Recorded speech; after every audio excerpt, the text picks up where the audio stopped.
बिहार का, तो फैक्ट्री बिहार में लगना चाहिए कि गुजरात में लगना चाहिए? सबको बोलना है वोट बिहार का तो फैक्ट्री बिहार में कि गुजरात में? सब बोलो भाई, फैक्ट्री बिहार में कि गुजरात में? फैक्ट्री बिहार में कि गुजरात में? 15 बरस में मोदी ने फैक्ट्री कहां लगाया, बिहार में कि गुजरात में?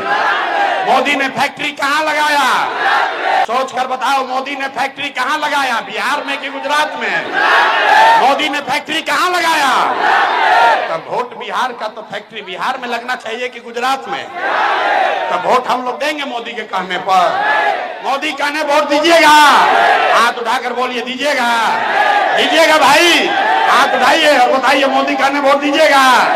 दीजिएगा तो आपका बच्चा जीवन भर गुजरात में मजदूरी करता रहेगा। तो अगर बिहार में फैक्ट्री चाहिए तो वोट बिहार का तो फैक्ट्री भी बिहार में लगना चाहिए।